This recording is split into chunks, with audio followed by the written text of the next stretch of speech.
rough, we ain't gonna hide. Poppin' till it's swollen, but it won't touch me. Only love around, that's how it's gonna be. We keep moving forward, never looking back. The truth's in the power, it's an unstoppable track. In the city lights where dreams collide, we hustle through the night, fire in our stride. Whispers in the dark can't dim my glow. With rhythm in my soul, I'm ready for the show. We break the chains, rewrite the rules in this concrete jungle where nobody's fools. Unity sings louder than the lies they scheme. In our heart of the struggle, we dare to dream. Keep moving forward, never looking back. The truth's in the power, it's an unstoppable track. Another Queen Ahmadiyyah production. Haze on the corner, they talking real loud. Spreading no light, trying to bring me down. Enemies lurking, but I won't back away. Got a vision in my mind, I'm here to stay. Got my crew beside me, we rise like a tide. When the storm gets rough, we ain't gonna hide. Poppin' till it's swollen, but it won't touch me. Only love around, that's how it's gonna be. Keep moving forward, never looking back. The truth's in the power, it's an unstoppable track. In the city lights where dreams collide, we hustle through the night, fire in our stride. Whispers in the dark can't dim my glow. With rhythm in my soul, I'm ready for the show. We break the chains, rewrite the rules in this concrete jungle where nobody's fools. Unity sings louder than the lies they scheme. In our heart of the struggle, we dare to dream. Keep moving forward, never looking back. The truth's in the power, it's an unstoppable track. Haze on the corner, they talking real loud. Spreading no light, trying to bring me down. Enemies lurking, but I won't back away. Got a vision in my mind, I'm here to stay. Got my crew beside me, we rise like a tide. When the storm gets rough, we ain't gonna hide. Poppin' till it's swollen, but it won't touch me. Only love around, that's how it's gonna be. Keep moving forward, never looking back. The truth's in the power, it's an unstoppable track. In the city lights where dreams collide, we hustle through the night, fire in our stride. Whispers in the dark can't dim my glow. With rhythm in my soul, I'm ready for the show. We break the chains, rewrite the rules in this concrete jungle where nobody's fools. Unity sings louder than the lies they scheme. In our heart of the struggle, we dare to dream.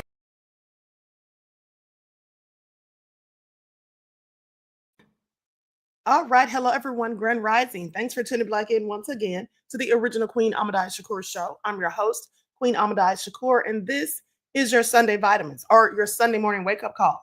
Okay. So as you're coming in, please feel free to go ahead and subscribe to the channel if you haven't done so already. Be sure to click that notification bell and click the word all so you're notified each time the Queen Goddess goes live. So also don't forget today is True Crime Sundays. So I'll be going live again at 5 o'clock with your true crime story for the day. Okay, I've already posted the link. And moderators, if one of you could please drop that link in the chat when you get a chance. Okay, so before we get into it, let's have a brief word from my sponsor at 12 Tribes. Do not buy 12 Tribes on Earth hair growth oil and hair magic elixir unless you want super healthy, gorgeous hair that grows. They have a whole line of amazing hair growth products, including hair growth leave-in conditioner spray, hair growth shampoo, hair growth spray, and hair growth butter. I'm starting to sense a theme here. They include quality natural ingredients. They smell amazing, and you can see the results for yourself. So if you're looking for healthy hair growth for your natural or relaxed hair, try 12 Tribes on Earth today.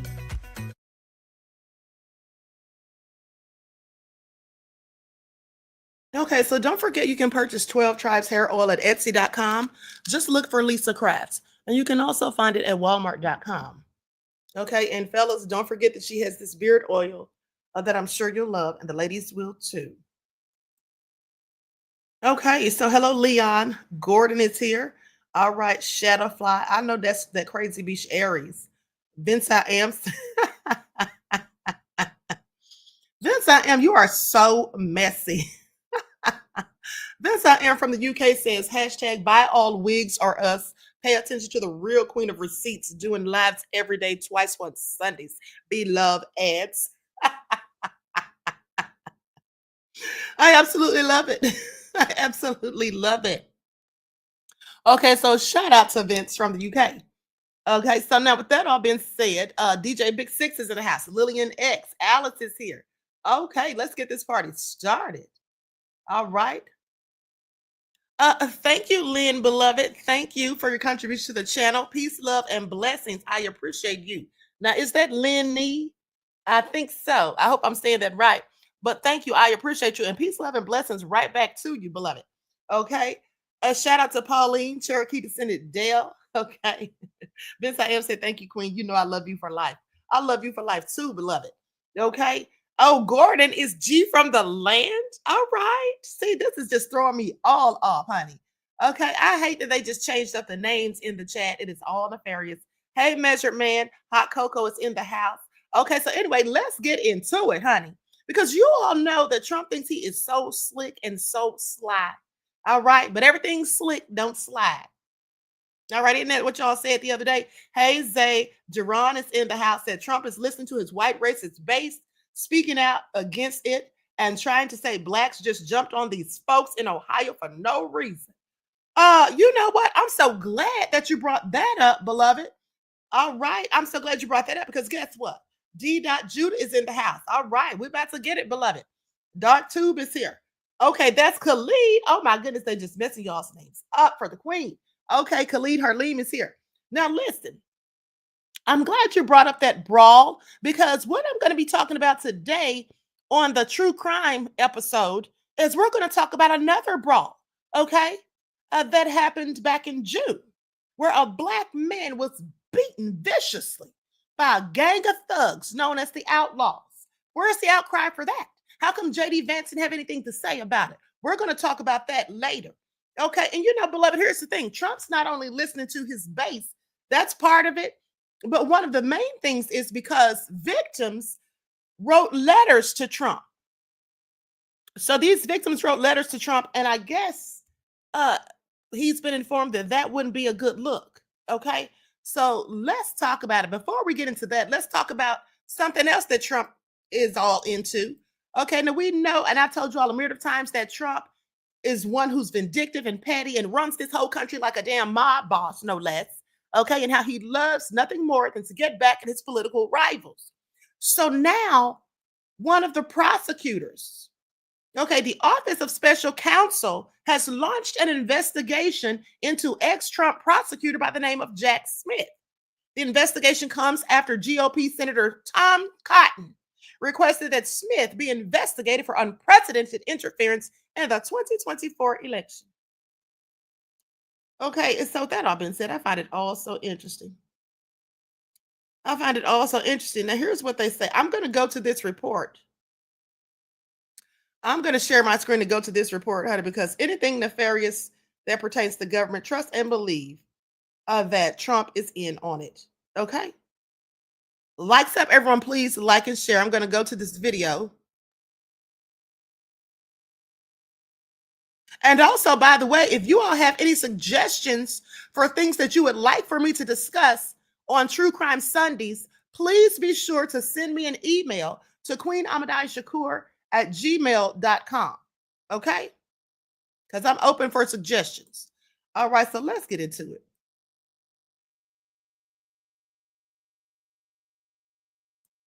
This weekend, another round of demonstrations against the Trump administration's fast and forceful action as federal officials on Saturday launched an investigation into Jack Smith, the former special counsel who brought 2 criminal indictments against then-candidate Trump. Smith, a frequent target of the president's anger. He's a deranged prosecutor. He's sick. They suck him on me. Republican Senator Tom Cotton initiating the independent agency's inquiry, alleging Smith violated the law by using his investigations to hurt Trump's 2024 campaign, though not publicly presenting any specific evidence of impropriety by Smith. The U.S. Office of Special Counsel can refer potential violations to the Department of Justice. This is the president in a new interview defended his decision to fire the head of the Bureau of Labor Statistics, Dr. Erica McIntyre, hours after Friday's jobs report was released. We fired her because we didn't believe the numbers today.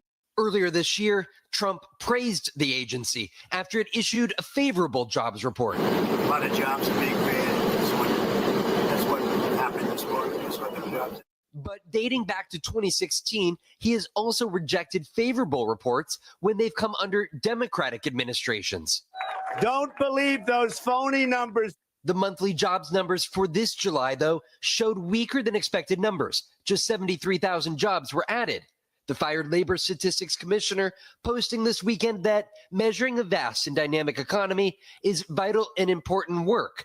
Her predecessor, appointed by Mr. Trump during his first term, also speaking out, writing that the termination sets a dangerous precedent and undermines the statistical mission of the Bureau.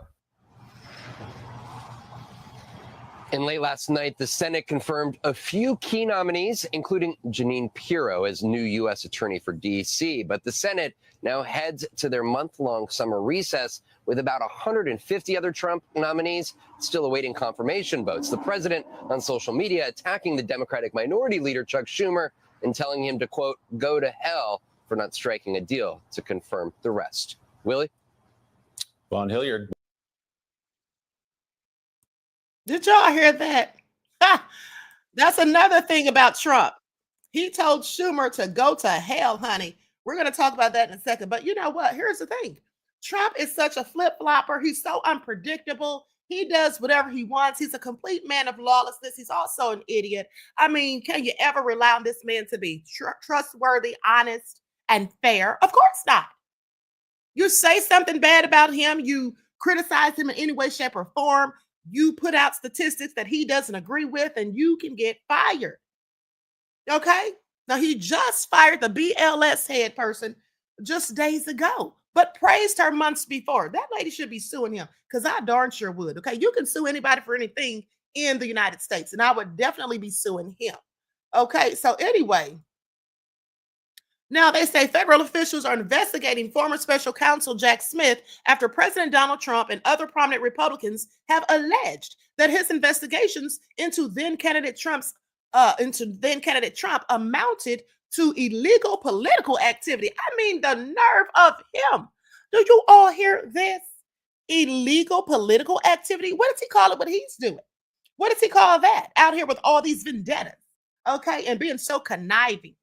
Now, the U.S. Office of Special Counsel, an independent federal agency, confirmed to NBC News on Saturday that it's investigating Smith for alleged violations of the Hatch Act, a law that prohibits certain political activities by government officials. Trump and his allies have not presented specific evidence of wrongdoing because there likely is no evidence of wrongdoing other than the fact that Trump's little feelings were hurt.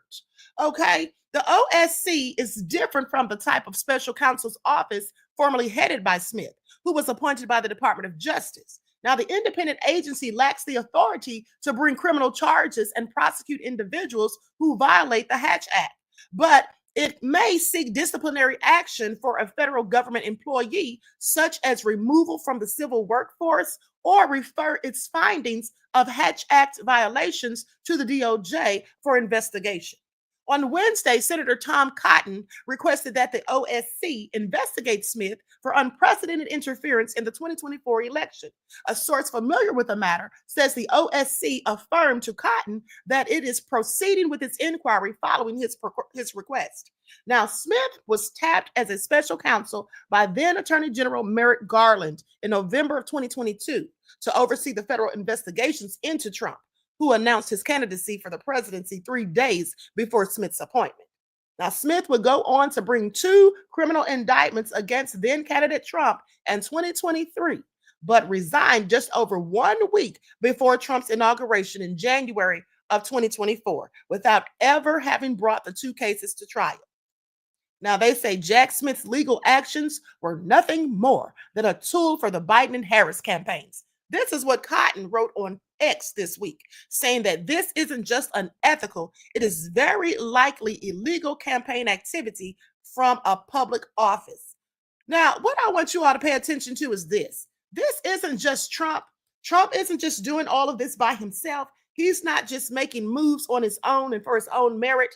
At the end of the day, a lot of these Republicans who have political rivals and people they can't stand that they may have had a beef with or whatever, they're getting back at their political rivals as well via Trump.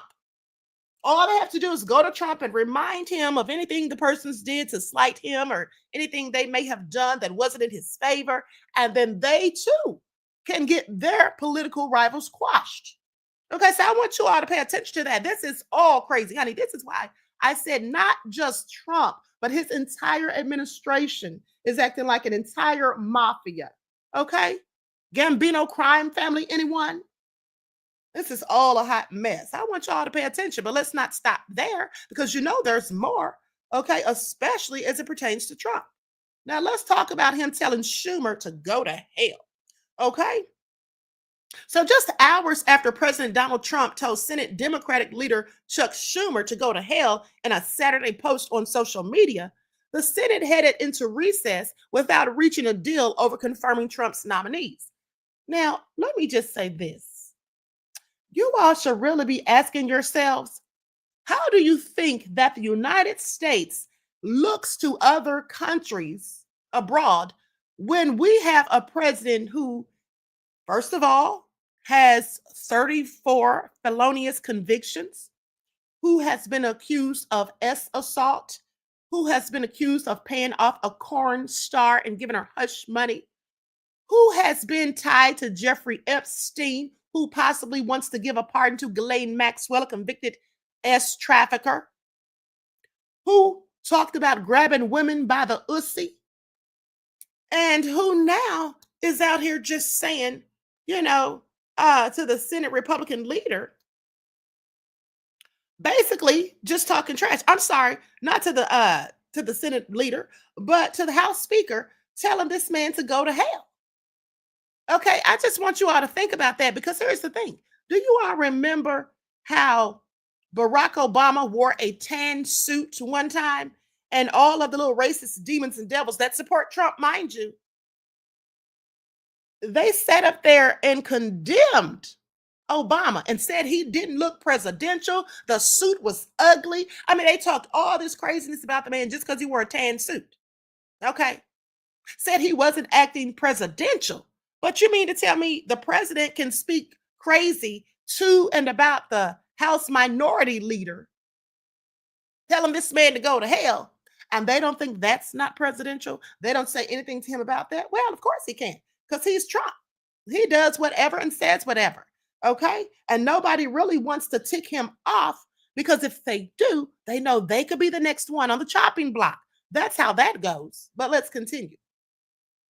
So Senate Republican leader John Thune, Schumer, and the White House had been engaged in a round of intense talks to end the standoff so senators could return to their home states. This is according to sources briefed on the conversation. Now, Schumer had requested federal funds be released and that Trump agree not to push another legislative package that would slash federal funding.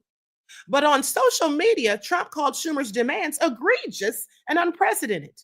Okay, he said it's a sign that talks had collapsed. That's what they say. So Trump had wanted the Senate to confirm his nominees, even if that meant skipping the August recess.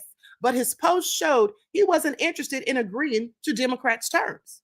He says, tell Schumer, who is under tremendous political pressure from within his own party, the radical left lunatics, tell him to go to hell. Do not accept the offer. Go home and explain to your constituents what bad people the Democrats are and what a great job the Republicans are doing. Specifically me, mainly me. I'm doing an excellent job, a great job. Nobody does it better. It's unprecedented how good of a president that I am. I'm making things happen. The inflation is down. The economy is boosting. Everyone knows that I'm the best there ever was. Okay, and I've done things for our country. Have a great recess. I want y'all to pay attention.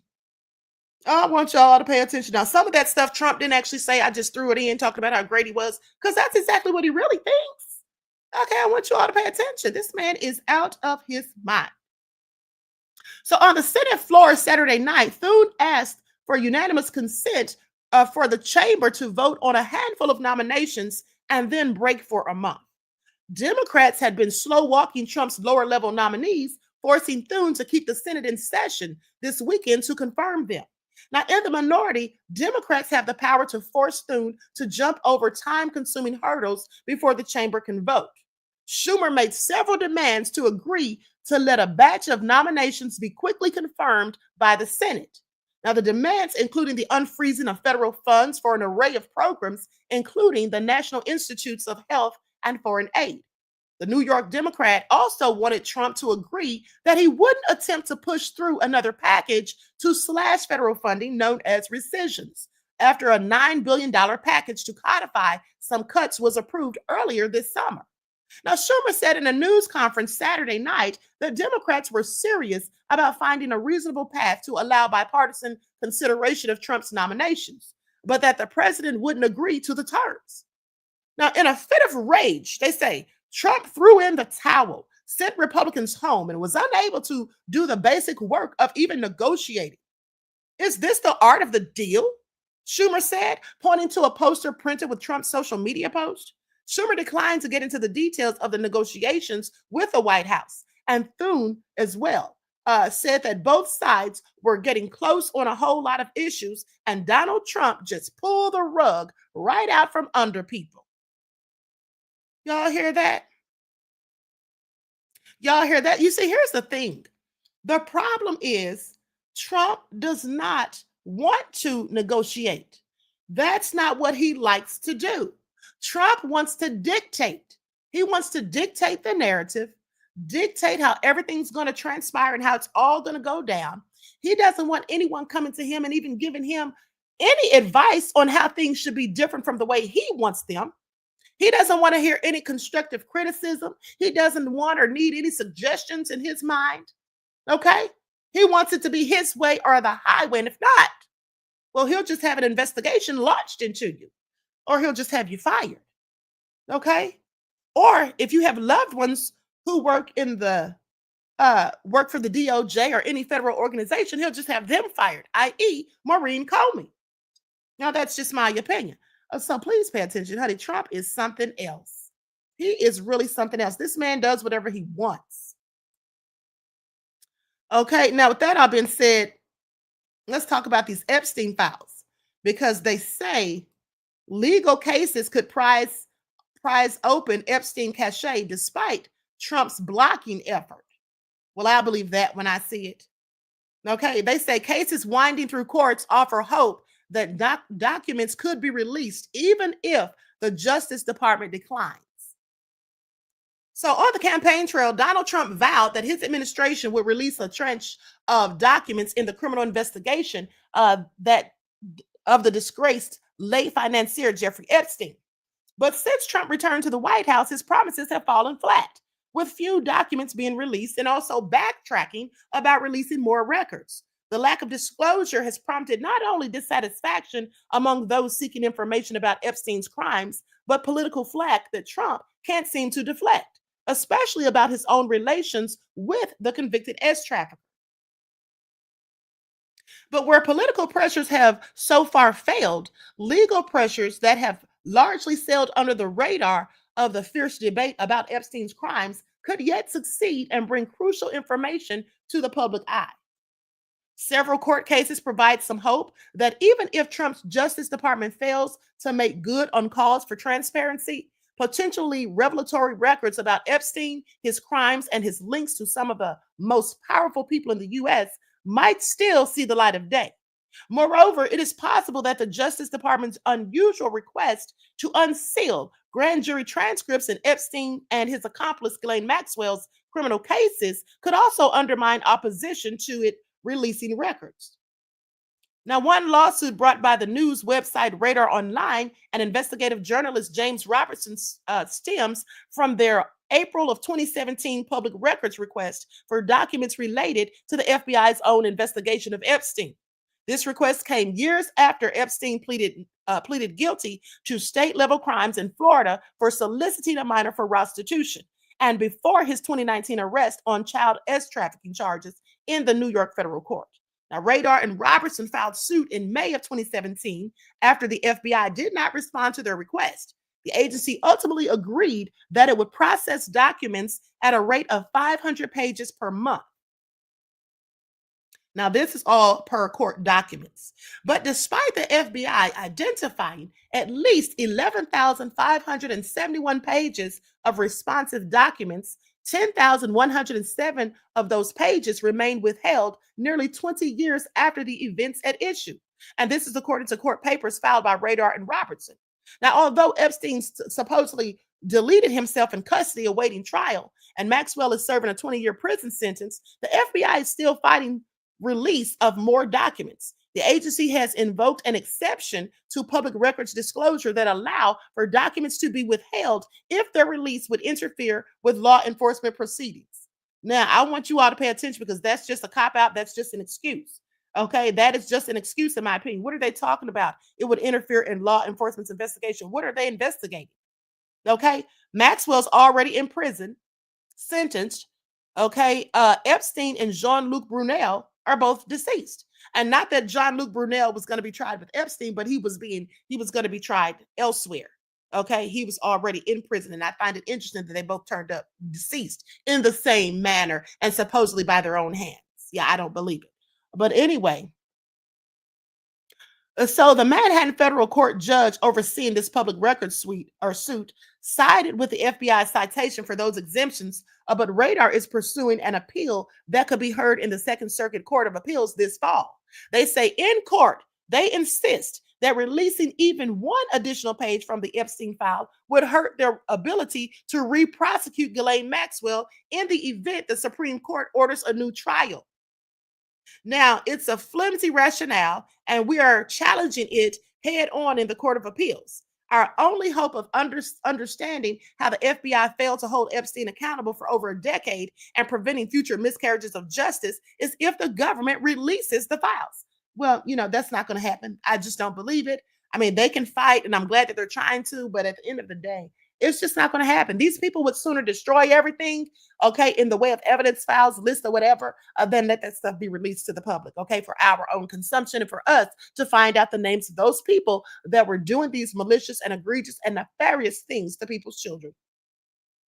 It's also possible that the Justice Department's request to release grand jury transcripts in Epstein and Maxwell's cases could bolster arguments for the release of records. They said the DOJ's core argument against disclosure for the past 6 years has been that it would jeopardize their ability to put and keep Ghislaine Maxwell in prison. They say that releasing even a single page could jeopardize their case. Please miss us with it. They say naturally any support they offer to release material undermines their claims. Now, separately, developments in civil litigation involving Epstein and Maxwell could also potentially lead to the disclosure of more documents surrounding their crimes. A federal judge in 2024 unsealed a cache of documents in the late Epstein accuser Virginia Giuffre Roberts' defamation case against Maxwell. Some documents were kept under seal, however, and journalists pursuing release of documents appealed against that decision. Now, on July the 23rd, the Second Circuit decided that it found no error in the district court's decisions not to unseal or make public many of the documents at issue, but it also ordered the lower court to review possibly unsealing them. See, this is just nothing but this is just all really just getting very annoying for me, because all this is just a bunch of word salad. These things are never going to come to light. They're never going to see the light of day. There's too many people, in my opinion, there's too many government officials, too many people in politics, too many people of wealth, elite status that were likely involved in all of this. So what they'll continue to do is just, use legal jargon as their way of telling us, we're not going to let you see it. You're not going to find out. They'll continue to make all of these excuses. DJ Big Six said they're covering this up. Absolutely. This is exactly what they're doing. If this list or this information ever comes out, it'll be 50 years from now. Okay. Just like with the MLK information, how long ago was that? Just like the JFK information. Okay. It'll be decades from now, if even then. Okay. We're just not going to get to the bottom of it, people. It's just a no. It's just a done deal. Okay. Now, Roberts' attorney, Sigrid McCauley, reportedly said that she was thrilled with the decision and also said she was hopeful that this order leads to the release of more information about Epstein's monstrous trafficking operation and those who facilitated it and participated in it. Now, here's the thing. I want you all to pay attention because now they're acting like they have more evidence that they can find on Epstein. Okay, here's the thing. Epstein's dead. We don't need more information on Epstein. We need to know who the people were that he was servicing. That's it.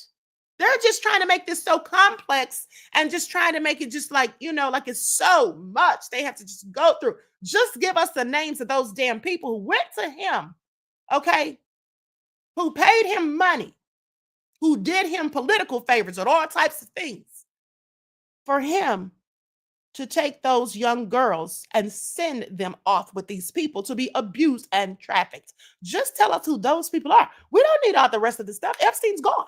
You can't dig him up and then put him on trial. Okay?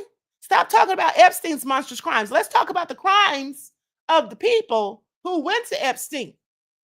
Okay? Are you all paying attention to how they keep wording this?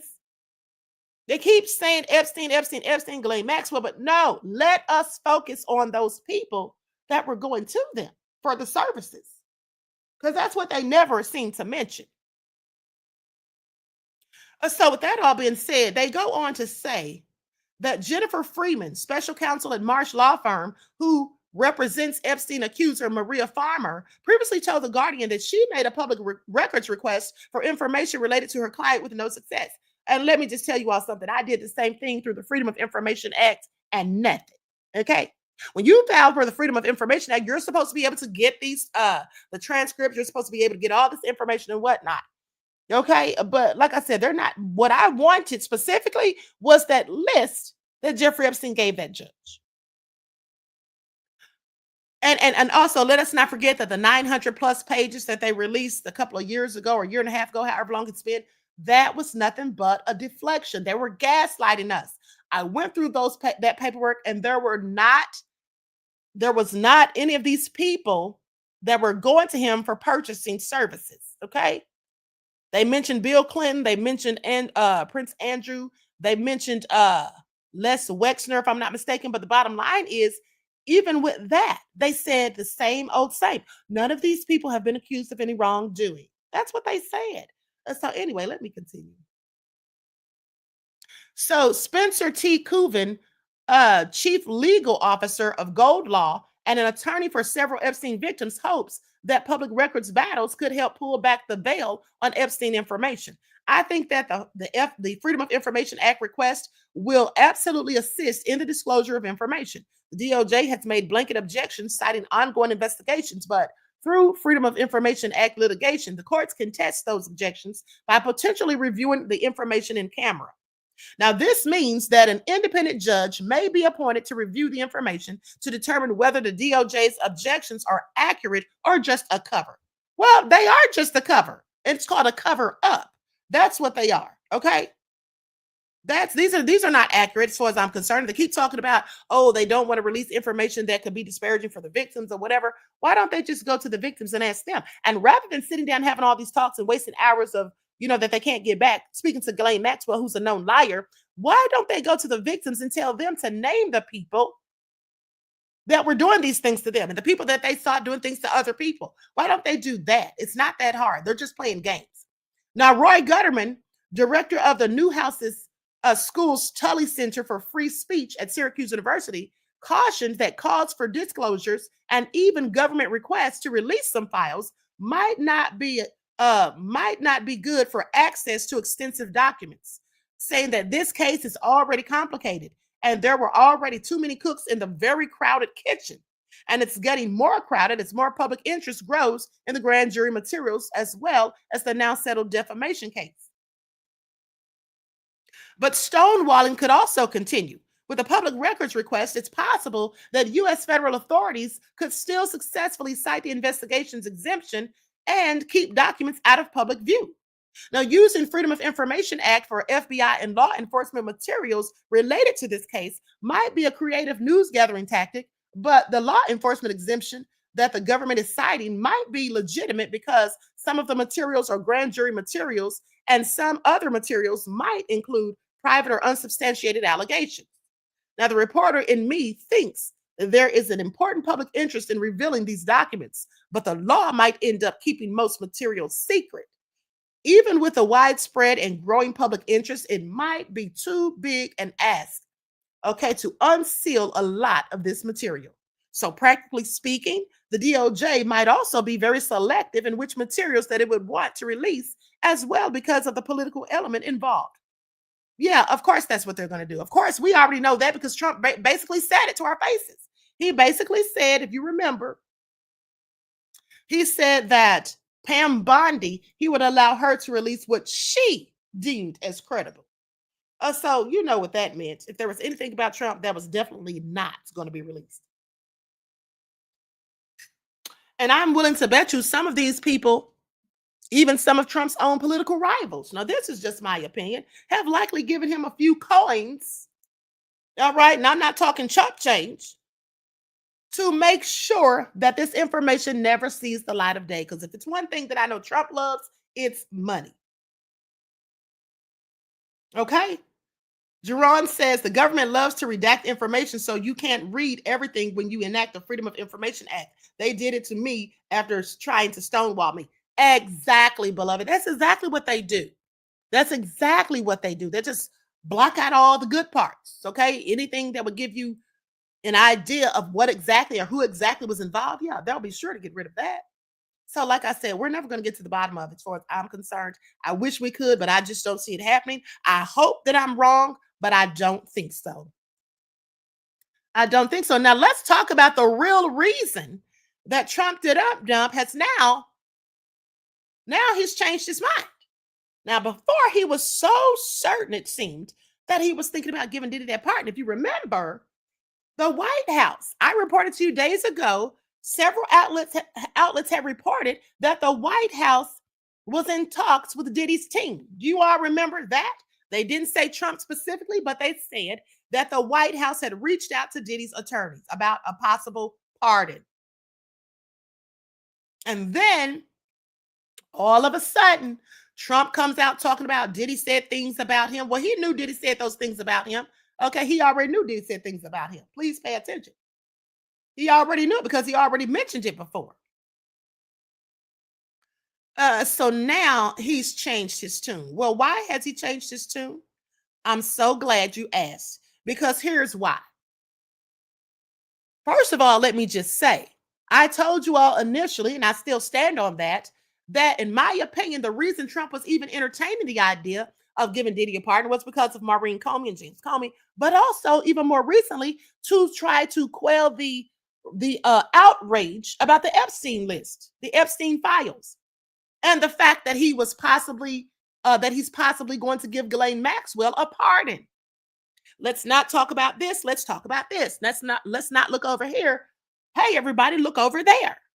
So he throws a rock in Diddy's direction, because we're all looking at Ghislaine Maxwell, we're looking at Ghislaine Maxwell after she's been taken to a nice, cushy, luxury prison called Club Fed, no less. We're looking at Ghislaine Maxwell after she's spoken to Todd Blanche for hours. We're looking at Ghislaine Maxwell because we know that she's already been convicted of being a whole S trafficker. And she knows everybody that was dealing with Epstein because they were dealing with her too. Okay? We know this. Her and Epstein go way back into the 80s. So don't look over here. Let me just cause a distraction so I can gaslight them real quick and throw this stone over here so everybody switches course. That's what that was all about. And I told you all that, and I still stand on it, like I said, because he was hoping, if I say I'm going to give Diddy a pardon, then if I give Ghislaine one, nobody's really going to make too much of an uproar about that because they'll all be upset about Diddy. They'll be more focused on that. Then the black people, the blacks will love me. I'll get more favor from the blacks. I do a lot of things for the blacks, mind you. Yeah, I do more things for the blacks than even Obama. Obama didn't do anything for the blacks. That's what he was likely thinking. But now, you see what has happened is some of the victims, and I'm quite sure, in my opinion, I can't substantiate this, but I absolutely believe that the prosecution got them to do this. Some of the victims wrote letters to Trump. And so once they wrote these letters, and I'm going to tell you what it said in the letters. So once they started sending letters to Trump, begging him not to let Diddy out, you know, these people act like Diddy is the Grim Reaper. They act like Diddy is the Grim Reaper. They act like Diddy is a whole serial killer. For anybody saying that Diddy's a danger to the community, so are murderers. But murderers get bail every day. That's what they get. Okay? That's what they get. And I really don't think that Diddy is a flight risk, especially since he's willing to put up $50 million. And for those of you who think that Diddy's going to get a whole lot of time, I don't think so. Now, if he does get a whole lot of time, it will be due to racial bias, period. Diddy was not involved with people that were underaged. He was not having relations with these S workers himself. What he did was he was actually an amateur corn director, according to his attorneys. And that's exactly what he was. Because I even told you all before Mark Agnifilo even said it. I told you all a couple of weeks ago. I said, if Diddy, what he was doing, if that was illegal, well, why is the corn industry being so lucrative these days? Okay. Why is HarperCollins the biggest corn publisher in the United States? How come they're not hit with the RICO? Okay. So please pay attention. That's right. Leon said our blackness is dangerous to them. Absolutely. And sadly, it can even be dangerous for us. Okay, because we have to walk around in the skin that we're in on a regular basis, and that leaves us open to all sorts of threats, violence, racial acts, systemic oppression, and I could go on and on. Okay, but let me continue, because here's what they say. Now, Sean Diddy's camp was trying to secure a presidential pardon from the hip-hop mogul. This is what Rolling Stone says. Okay, saying that there were ongoing talks among survivors to send a personal letter to President Donald Trump, urging against the idea. And here's what one person said. The only reason he's continuing, or the only reason he's coming to Trump now, is because he's desperate. Now, this is what a source who testified at Combs' 8-week criminal trial said to Rolling Stone. Now, I want you all to pay attention. This is somebody who testified for the prosecution against Diddy. Of course, they're mad. Okay, and they're saying that the only reason he's coming to Trump now. Well, here's the news flash. Diddy never came to Trump. Okay, Trump, the White House came to his team. Trump said himself that nobody asked him for the pardon. So that means Diddy never came to Trump. And what they do say in this article, which I find interesting, is they say that some of Diddy's allies. Now, I want you all to pay close attention. I'm going to get to that part in a minute. But what they said was some of Diddy's allies were asking Trump to pardon Diddy. Well, allies does not equate to Diddy's defense team, and it does not equate to Diddy. Okay? So with that all being said, let's keep talking. Because here's what they say. Now, here's the part of the letter. Rolling Stone has reviewed a draft copy of the letter, which admonishes Combs for attempting to reclaim control and rewrite history following his conviction on prostitution charges. Okay? Pardon, the draft ad says, would not be justice, but a devastating message to survivors everywhere that our lives, our pain, and our truth are still negotiable. The letter notes signees would be willing to even come to the White House to make their case against the pardon in person to Trump, saying, we want to tell you the unfiltered truth, free of legal obstruction, PR spin, or courtroom limitations. These stories deserve to be heard. Sirs and ma'ams, okay, they've already been heard in a court of law. And it was voted on by the jury, okay, unanimously, that Diddy didn't do it. All right, that Diddy didn't do it. Now, with that being said, their concerns were sparked this week by renewed reports that Combs' associates have escalated efforts to gain the president's ear following Combs' acquittal on more serious charges of trafficking and racketeering conspiracy charges earlier this month. Do y'all hear this? Now, let's go back for a second. Their concerns were sparked this week by renewed reports that Combs' associates have escalated efforts to gain the president's ear following his acquittal. What renewed reports? Are y'all listening to this? That Combs' associates, who are his associates? You know how you know this is all cap? You know how this is all cap? Because who are his associates? So now we're supposed to think that allies and friends and associates have been fighting for Diddy to get a pardon. Where were these people when Diddy was on trial? The only one that came was G Money. Isn't that the guy's name? And Kanye. And of course, Charlucci, but Charlucci is more like family. I'm talking about people like in the industry or whatever. I'm sorry. Where were these allies then? But let me continue. So they go on to say, even before they say that, hold on. The mixed verdict means that Combs will most likely face more prison time after being found guilty of hiring male escorts to travel across state lines to have sex with his girlfriends as he watched and filmed the rug-fueled encounters. But Combs' high-powered defense team has indicated the one-time billionaire is hell-bent on securing his release as soon as possible. Yeah, of course they are. And he should be. Because who doesn't get a bail? Who doesn't get a bail for the Mann Act? Make it make sense. Even the stories, listen, if you all remember, even the cases that I went and looked up, but people had committed Mann Act violations, even if they did something with people that were not of age, they still got a bail. Okay, they still got a bail. So Diddy's team is doing what they should be doing, trying to secure his release as soon as possible. And also, that's why they asked and requested for an expedited sentencing. Now, with that all being said, they say, according to people in and out of the Trump administration, Combs' team has intensified their behind-the-scenes campaign in recent weeks. Well, of course. That's what they're supposed to do. We read the letter that they sent to the judge. It was like 62 pages. Now, I didn't read all of it, but that's what good defense attorneys are supposed to do. They're supposed to fight relentlessly for their client. Okay? Now, here's what they also say. They say a Trump advisor refers to a conspicuous uptick in Combs' allies in their attempts to woo Team Trump. Let me say this. Where else has this been reported? Combs' allies attempt to woo Trump. It sounds to me like they're trying to spin this. I want you all to pay attention. They're trying to spin this and act as though then this is a Trump advisor. Okay, so who does a Trump advisor work for? He works for Trump. What does a Trump advisor try to do? They try to spin the stories and the narratives so that it's favorable to Trump. Now they want to claim that Diddy's allies.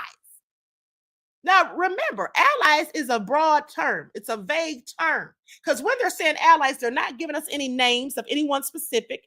They're not telling us who the hell are these allies and how many of them are there.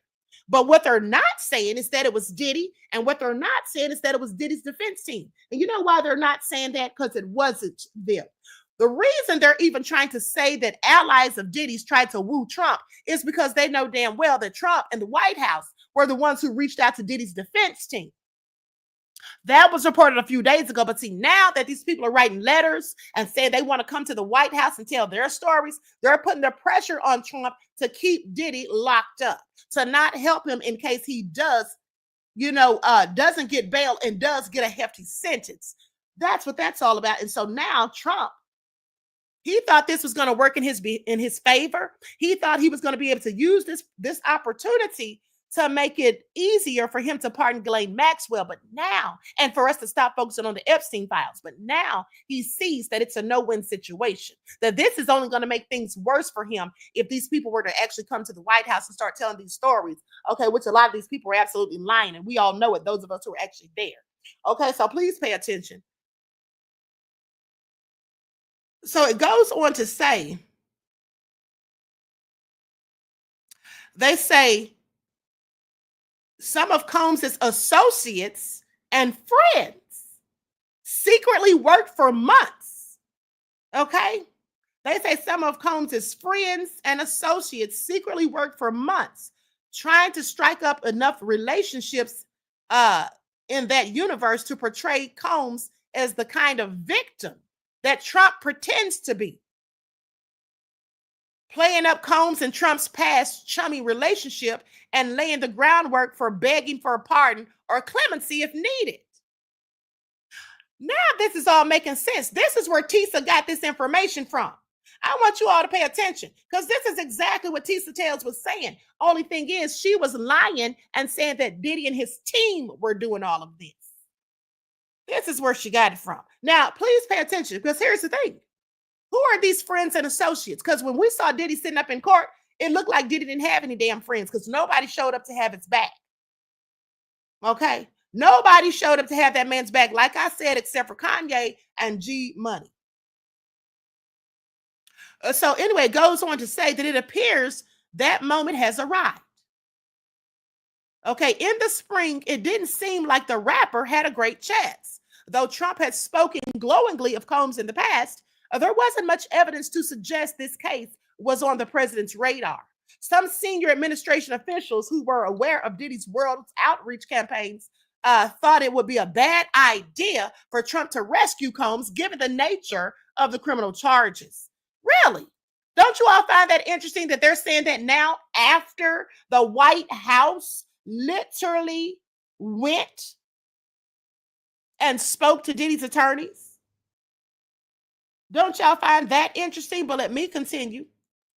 This is nothing but a bait and switch, people. That's all I'm saying. So, due to the given the nature of the criminal charges, they knew what the charges were before the White House reached out to the defense. Okay, mind you, the defense never reached out to them. Okay, Mark Agnifilo said he had no idea what the president's even thinking. So indeed, there are still a number of Trump advisors who feel it would be a grave, unforced error to pardon Combs around the same time that Trump and his administration are embroiled in a scandal over their handling of the investigation into the late Epstein, a convicted ex-offender and accused as trafficker. However, Trump recently refused to rule out pardoning the financier's convicted associate, Ghislaine Maxwell, who is angling to be released from prison. Do you all see that? Now, this is exactly what I said. Okay, this is exactly what I said. That Trump wanted to do this to get us to not look over there at Jeffrey Epstein, keep talking about that, and also for us not to be paying attention when he quietly behind closed doors in the dark of night with the curtains pulled back or with the curtains drawn, gives Ghislaine Maxwell a possible pardon. But now they're telling him, yeah, you know what? This isn't a good idea, Trump. It's really not a good idea for you to do that right in the midst of all this. You know why they're telling him that? Because now it's more pressure because, like I said, those people wrote those letters. So the president has seemed somewhat sympathetic to Combs' plight, saying in late May that he would certainly look at the facts of the case when asked about the possibility of a pardon. He says, I know people are talking about it. People have been talking about it, and people are very close to asking. Now, that's absolutely not what Trump said. I want you all to pay attention. They said people are very close to asking. If people were close to asking, how would Trump know that? That's not what Trump said, as I recall. At least that's not what I read to you all yesterday from a whole nother publication.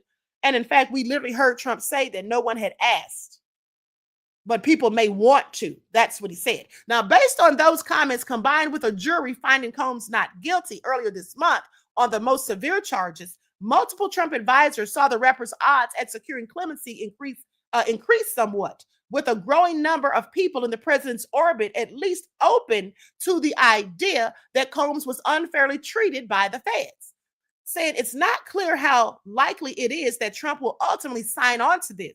Now, after seeking comment from the White House on this story, an official simply replied saying, the White House will not confirm or deny pardons that may or may not happen. They said when they spoke to a rep from Combs, they declined to comment. Now, sources familiar with the matter say that ever since the verdict, Combs' associates and confidants appear emboldened by the mogul beating the charges that they have sent, that could have sent him to prison for life. How do they know these people feel emboldened? Do y'all hear how they're painting narratives here? Sources familiar with the matter say that ever since the verdict, Combs' associates and confidants. Listen, this is given tabloid right here. This is given tabloid right here at the end of the day because they keep talking about associates, confidants, friends, allies. This is all the same stuff that the Inquirer would do, pals, a friend, and they never give any specifics. Okay, please pay attention. Now saying that they're feeling emboldened. How do you know how they're feeling? How would anybody know that? Okay, and several of the Bad Boy Records founders' allies, there goes that word again, feel that the chances of a Trump pardon are higher than at any other time. Now, because of this, they're working whatever angles they can that they can think of to get the twice impeached, repeatedly indicted president in Combs' corner. In the past few weeks, longtime allies, there they go again, of the rap mogul have approached political operatives. Listen to this now. See, this is all lies. Because if this were true, you don't think they would be telling us who was really doing this? I don't believe it. Here's what they say. In the past few weeks, longtime allies of the rap mogul have approached political operatives, lobbyists, and others with close ties to Trump land and government officials, offering to pay them large sums of money if they agree to help with a potential Trump pardon. 3 people familiar with the matter gave Rolling Stone this information. Who are those 3 people? Call them out while you're not saying who they are. So they offered to give Trump large sums of money. This sounds very salacious. And I know that people love to believe things that are salacious, but I don't believe this. It doesn't make any sense. You mean to tell me, because think about this. Let's just break it all the way down. Okay, let's break it all the way down. Because you mean to tell me, Soul Sister said, like Queen is always saying, I have questions. Absolutely, beloved. Okay, see, here's the thing. I love my subscribers because unlike people who listen to tabloid gossip and juicy, salacious lies, and who these people listen to that stuff because they're liars themselves. These people who try to defend lies that are told, they're liars themselves. Okay, so with that all being said, I love my subscribers because you all have critical thinking skills and you exercise that as well as common sense. Because they can't just tell us anything. They can't piss on us and tell us it's raining. That's what they can't do. Let me tell you how you know this is all a load of BS. I'm calling it BS. Okay, I'm not saying it's allegedly BS. I'm saying it's flat out BS, Rolling Stone. Challenge me. And I'm going to tell you why. Because now they're talking about all of these friends, allies, and associates are so hell-bent on getting Diddy out that they are willing to pay money to Trump. First of all, the president is not supposed to take money for pardons. So if that were true, how the hell would these 3 people that they claim told them, who of names they don't mention, how would these people know that? And they also said in the same article that it was a secret, that they secretly have been meeting with Trump's team, these associates. If it was a secret, how the hell do you know? And why is it being published in Rolling Stone magazine for everyone to hear? But let's go a step further. If these people are so willing to pay money to Trump for a pardon for Diddy, where the hell were these same friends, allies, associates? Where were these people when Diddy was sitting on trial for 8 weeks? These people didn't even show up to court to have his back, but we're supposed to think all of a sudden it's so many people out here trying to pay for him to get a pardon. Do y'all hear this? This is nothing but lies and BS. Okay, this is nothing but lies and BS. They're spinning the narrative to protect Trump because they already know that it was Trump. It was the White House specifically. Hold on, I'm going to go back to that article in a minute, in just a second. So anyway, they go on to say, one of the sources says the offer they were privy to was in the mid-6 figures. Now, you know that's a damn lie because I promise you, if anybody offered Trump that kind of money, you don't think Trump would do it as much as Trump loves money? I think he would. That's just my opinion. Said they were offering him mid-6 figures. However, the sources note that at least some of these offers have come with the condition that much, if not most of the cash wouldn't be paid out until after Combs got pardoned by Trump. Do y'all hear this?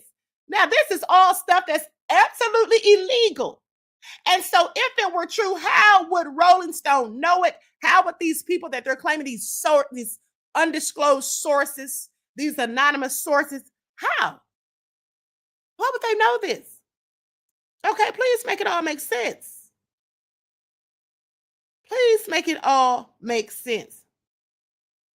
This is all so crazy. But let me continue, honey, because I absolutely cannot. Okay. So here we go. Hold on. Now, goes on to say, buttering up Trump for a pardon is one of the several contingency plans, okay, that Combs currently has in play. Today, his legal team filed a 62-page motion asking the judge to set aside his guilty verdict entirely or retry him. Now, I want you all to pay attention. They said buttering up Trump is one of several contingency plans. What did they do to butter up Trump? They made arrangements. Now, they're talking about Diddy's team filed that 62-page motion. They say they made a range of arguments, including that Combs is an amateur corn director who was simply exercising his First Amendment rights to film so-called freak-offs between his girlfriends and oiled male escorts. His attorneys also returned to their original claim that it's unprecedented that Combs was charged with the Mann Act, prostitution and trafficking statute, which they blasted as having racist origins. Well, where's the lie? Where is the lie? And none of this has a damn thing to do with anybody trying to butter up Trump. They go on to say, to our knowledge, Mr. Combs is the only person, this is what Diddy's defense team said, to our knowledge, Mr. Combs is the only person ever convicted of violating the statute for conduct anything like this. Okay, even if prostitution includes a defendant who pays to observe two other people have sex with each other, the evidence was insufficient to show that Mr. Combs had any such intent. The proof at trial showed that he typically hired the services of male escorts or dancers advertised openly through lawful businesses, that the men were paid for their time, and that they enjoyed the activities and had friendships with Ventura and a second ex-girlfriend who testified against him, and were not merely traveling to have sex for money. That's true. That's absolutely true. Where is the lie? At the very least, the attorney added, saying that Combs should be granted a new trial on these charges alone. They earlier indicated they'd be seeking an appeal if the judge denies their motion, and on Tuesday filed a new bid to grant Combs bail on a $50 million bond ahead of his October 3rd sentencing date. Now, if the appeal and pardon routes fail, Combs' lawyers are pushing for a minimum sentence no more than 27 months with credit for the 11 months that he's already served. Although that drastically differs from the minimum of 51 months imprisonment that prosecutors have referred to per sentencing guidelines. Southern District of New York prosecutors responded to Combs' bail application, arguing that he should remain in custody. Specifically, they addressed Combs' lawyer's assertion that Combs has not been violent with anyone since 2018, apart from a lone incident with Jane in June of 2024. Prosecutors claimed that simply is not true and said Combs engaged in multiple acts of violence between 2018 and 2024. In a heavily redacted paragraph that seems to refer to specific incidents, prosecutors said his evidence was not presented at trial, or this evidence was not presented at trial, but was included in materials given to the judge and Combs' team. In conclusion, prosecutors voiced concerns that Combs would be a risk of flight if he's granted release. That all sounds like BS too. Why would this man be a flight risk? Okay, these people just lie and lie and lie. This is all they do. This is all they do is sit up here and tell lies. Okay? This is all so crazy. And I want you all to pay attention because here's the thing. Let me tell you all something. This is all lies. This is all lies in my opinion, because here's the thing. Now they're sitting up here talking about this is secret stuff that was done by Diddy's allies and friends and associates. Okay, never naming anyone specific. And then they bring up Diddy's legal team and talk about how they, in fact, were filing a motion for bail and then also asking the judge to retry Diddy on the charges that he was convicted of, or just, acquit him of those, in which they should, in my opinion.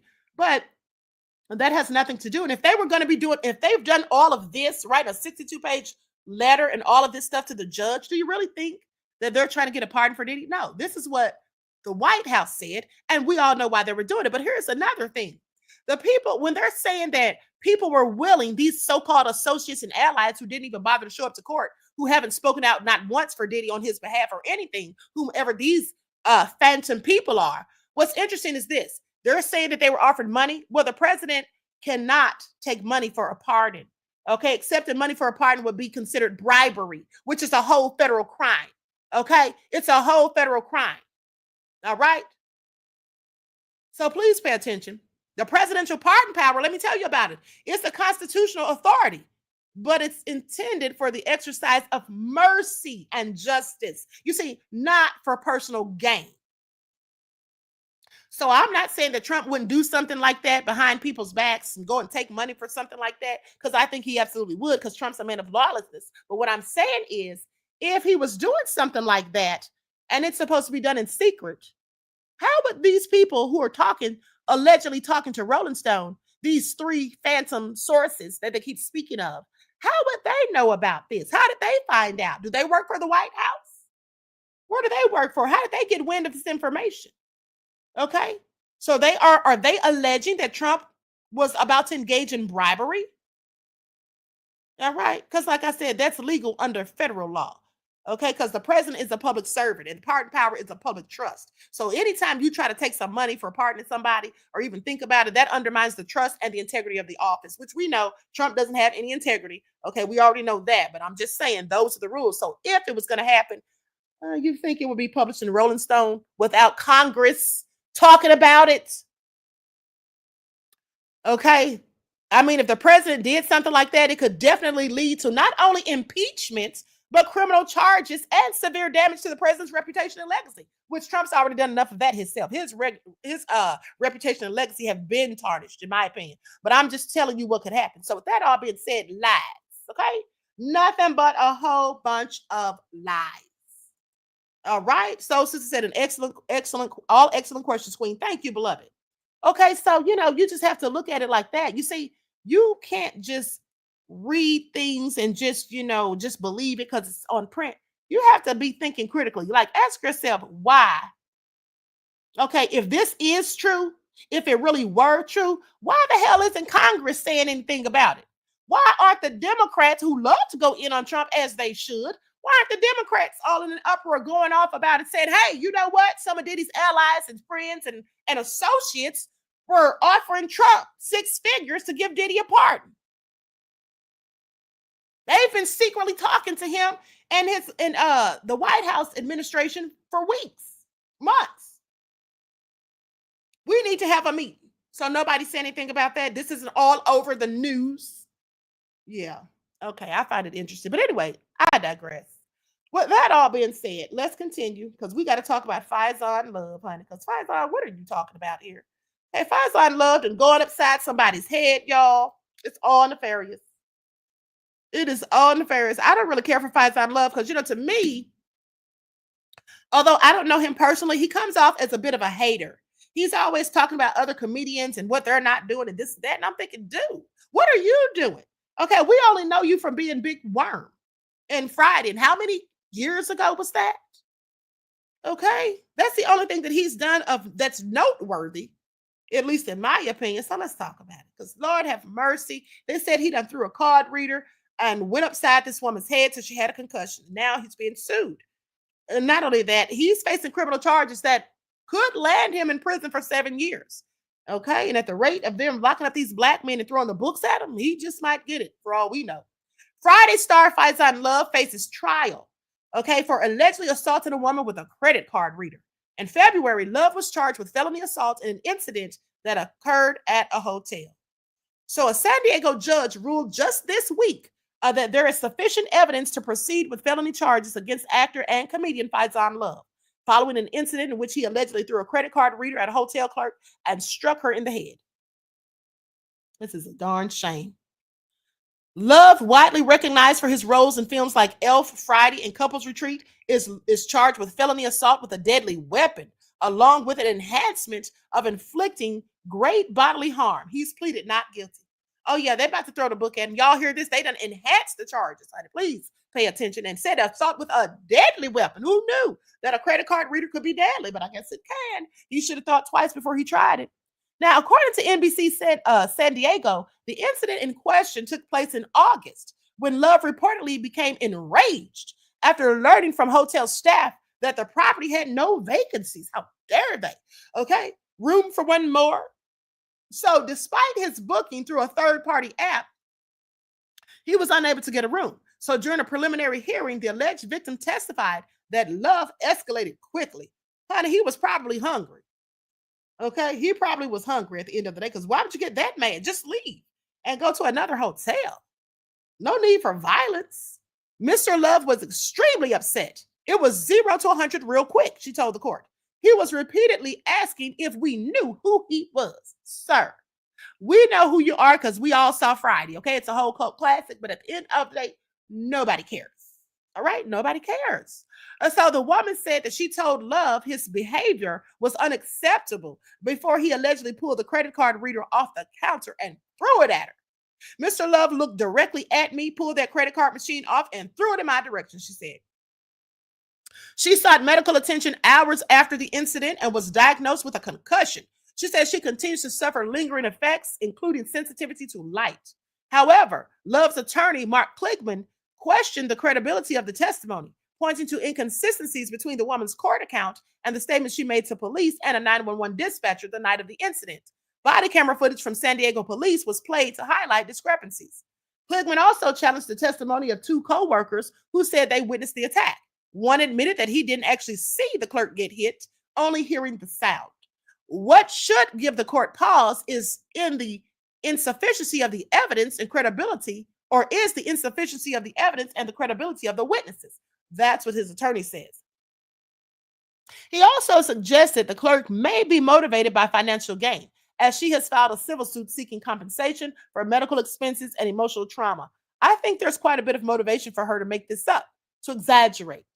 Despite these arguments, Judge Rohani Zapanta found probable cause to proceed. Love was arraigned in a trial is scheduled for January. If convicted, he faces up to 7 years in prison. Honey, let me tell y'all something. First of all, I want y'all to pay attention. Now, his attorney is sitting there trying to say that this is all about a money grab. Let me tell you one thing, honey. If anybody, especially somebody who has a few coins, if you hurl a credit card reader at my head and hit me in it, I'm going to sue you too. And it definitely will be for a money grab, but also for my pain and suffering. What are they talking about? Hey, this is all crazy at the end of the day. But you know what? I believe that he did it. And here's the thing. The woman's story may not be exactly as it was the night of the incident because she did have a concussion. Was she even thinking clearly? Okay, I'm not making excuses for it, but I have questions. Has anyone ever had a concussion? Are you absolutely in your right frame of mind? Can you think clearly? Probably not. But the bigger thing is this. Let's talk about Faizon Love. Has he ever done anything like this before? Has he ever been known to go upside anyone's head in the past? Well, I think he has, if memory serves me correct. Actor and comedian Faizon Love has faced several accusations and legal issues over the years. Well, what do you know? So Mr. Kligman, you can sit right on down because this man's done this all before. This ain't nothing but a rerun. Okay? Felony assault with a deadly weapon. Now, this is what he's currently facing a possible trial for. Okay? Well, not a possible, absolutely a trial in January.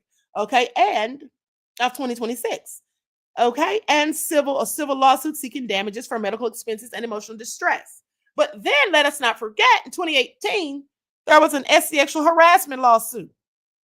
A former personal assistant sued him for sexual harassment. He looks like he probably did that too. Okay, clearly desperate. I'm sorry, it's true, in my opinion. Now, the lawsuit alleged that Love made unwanted sexual advances and sent inappropriate messages during her 17 days of employment. That lady only worked for his behalf for 17 days. Y'all hear this? I would have left too. Okay, just imagine. Just imagine, honey. Faizon Love, you need to sit down somewhere. Now, and he got the nerve to talk trash about Cat Williams, honey. Previous assault convictions. Let's talk about it. Not only has he been accused, but he supposedly has been convicted. Well, here's what they say. Love has a history of assault charges, so he likes to fight, including pleading no contest to a misdemeanor assault in 2017 after attacking a valet at an airport. He was fined and received a suspended jail sentence in that case. Now, in a separate lawsuit, a civil lawsuit related to the valet incident, Love was ordered to pay the victim $40,000. And we know he probably couldn't even afford to do that because, damn, he probably only is worth $100,000. Okay? That's just my opinion. But anyway, he was also accused of attacking a man at a hotel in West Hollywood in 2009. This man must love to fight. But don't stop there. Let's keep going because there's more.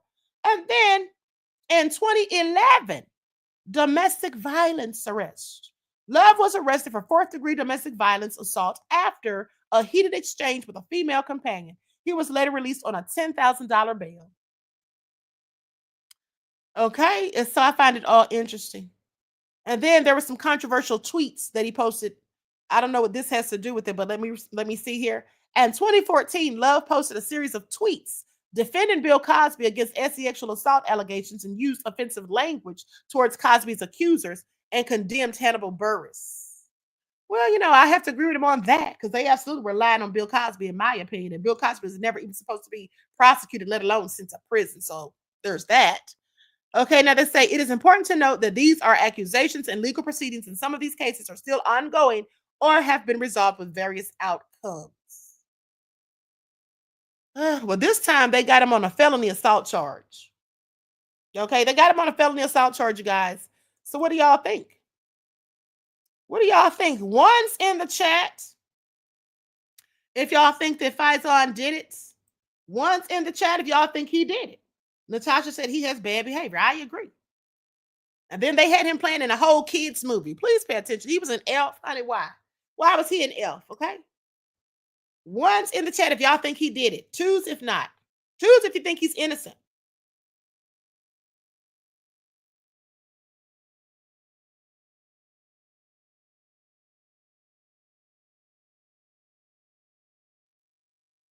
Just Anticipate said one. He's a hothead. That's what I think. I mean, look at him. He looks threatening and intimidating anyway. Look at him. Faizon, we think you did it, beloved. Okay, and the Black community cannot back you up when we think that you're in the wrong. That's what we can't do. So I wish you well. But you might be facing those 7 years, buddy. You know, here's the thing. The fact that he's done this all before and gotten away with it clearly. I mean, he had a few slaps on the wrist from the sounds of it, just probably further emboldened him to act a damn fool. Why would you get so upset because they're telling you they don't have any vacancies?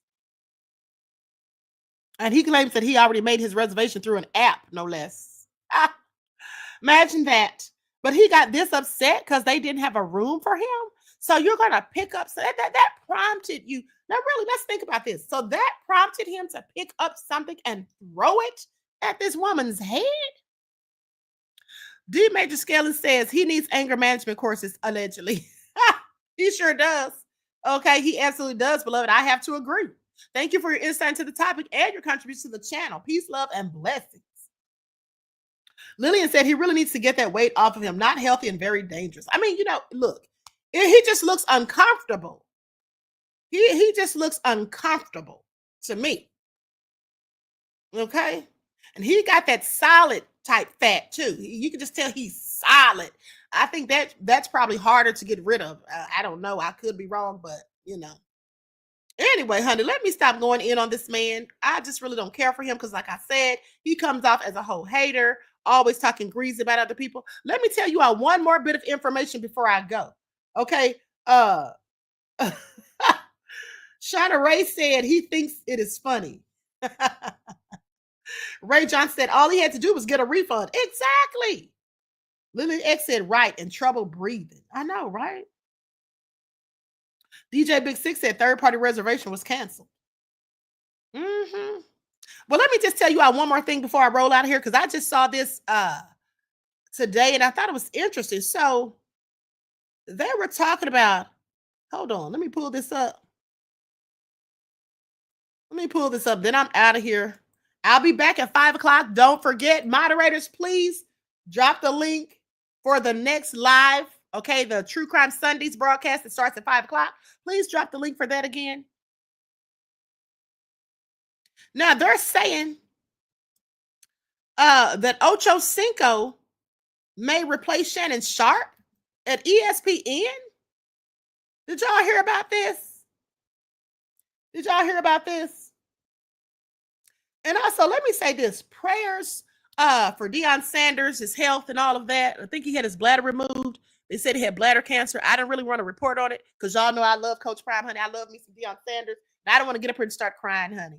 I don't want to get up here and start crying. So I didn't really want to report on that, but it seems like he's doing better. I think they removed the bladder. Okay. And hopefully he stays in good health.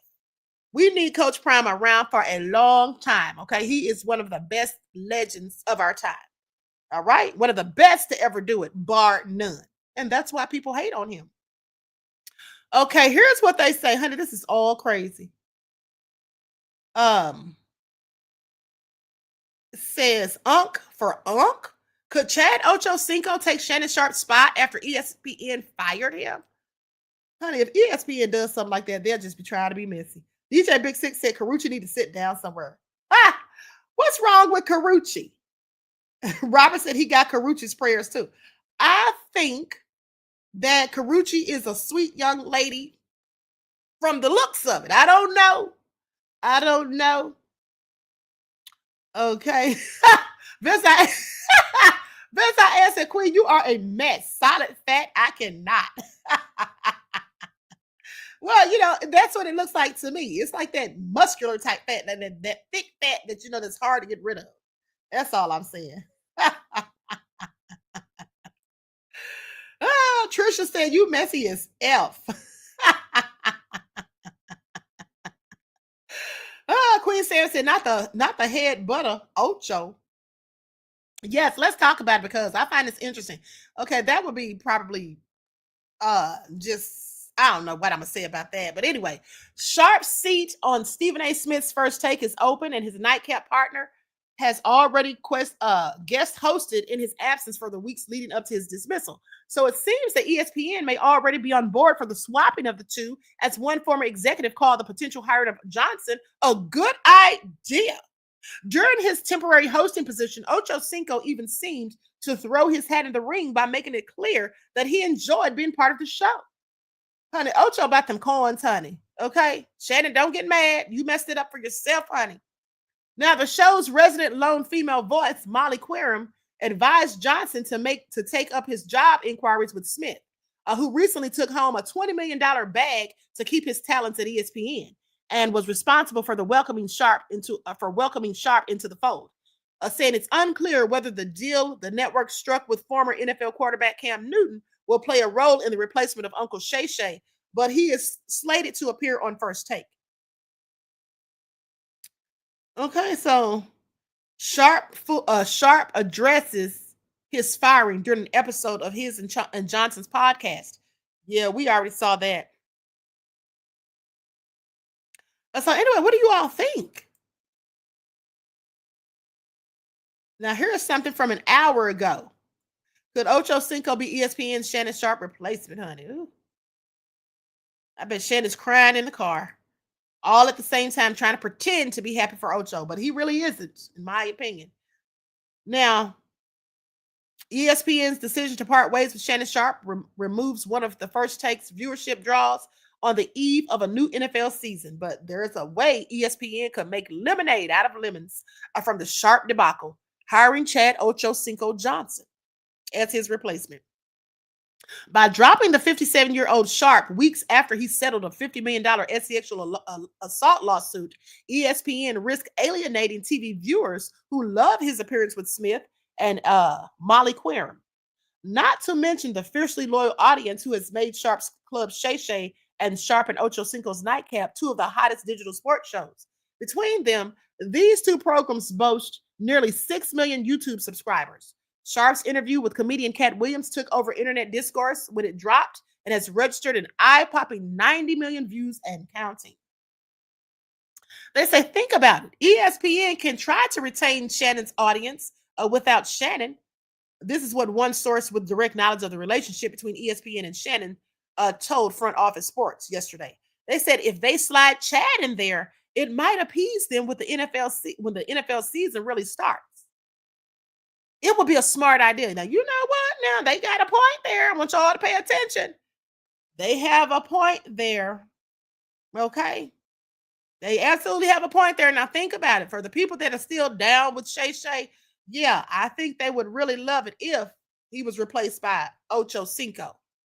So anyway, they said Johnson would be up for it. The former NFL star appeared on First Take on behalf of EA Sports this week to tout player ratings in the upcoming Madden 26 video game.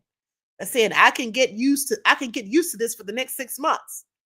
That's what Johnson said as he acclimated himself to the new First Take set in the New York City with Smith and host Molly Querim. She suggested he take up his career aspirations with the boss. That's Smith's ESPN's highest paid talent at $20 million a year, who also serves as executive producer of First Take. Now, in addition to his digital endeavors, Ocho Cinco has also appeared on Inside the NFL over the last several years and contributed to Fox's coverage of the 2022 FIFA Men's World Cup. Will ESPN do it? Well, I guess we'll see. The network is likely to let the dust settle over Sharp's departure before making any moves. Smith and First Take can certainly carry on with or without Sharp and Johnson. ESPN just re-upped Dan Orlovsky and signed Peter Schrager, giving Smith and Querim plenty of football talent to choose from as a part of their rotating cast. All right, so y'all heard that.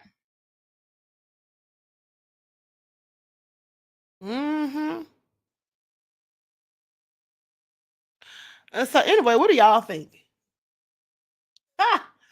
Ooh, Shannon, I know your little heart is broken, beloved. I know your heart is broken, okay? Please pay attention. At the end of the day, you know what? I would absolutely watch it. I would absolutely watch it if they put Ocho Cinco on there. Okay, so anyway, with that all being said, I'm out of here. Everyone, please like and share. Thank you all for tuning in once again. Listen, I love you all to life. I hope you enjoy the rest of this beautiful day. Don't forget to tune in at 5 o'clock for your Sunday, True Crime Sundays, okay? And so with that being said, each one teach one. That's how we grow and thrive. Do something productive, constructive, but never destructive. And always remember, beloveds, to keep the Most High first in your lives. Until next time, peace.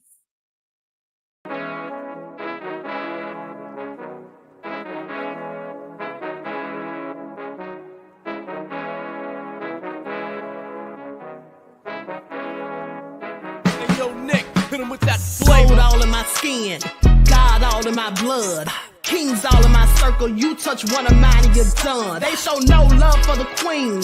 Why you hating on me?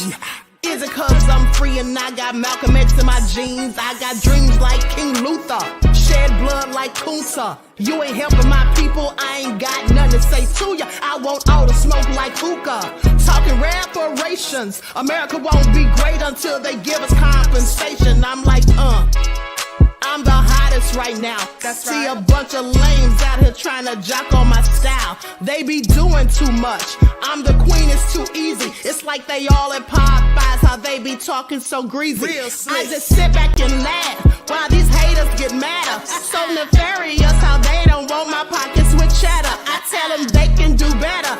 These snakes in the grass can leave a bite on your ass, cause y'all be trusting too fast. I got my foot on the gas, other one on they necks. Dropping receipts on haters, you better show some respect. I'm never facing regrets, we only facing the threats. Running through every challenge like a relay, break no sweat. It's a cold game, so I got that blanket with me. Now that my people awaken, ain't no going to sleep. I do not play by my piece, this time I'm playing for keeps. You talking slick, but when I see you like them ends, we gon' meet. And I got gold all in my skin, God all in my blood, kings all in my circle. You touch one of mine and you done. They show no love for the queen, why they hating on me? Is it cause I'm free and I got Malcolm X in my jeans and I got gold all in my skin, God all in my blood, kings all in my circle. You touch one of mine and you done. They show no love for the queen, why they hating on me? Is it cause I'm free and I got Malcolm X in my jeans and I got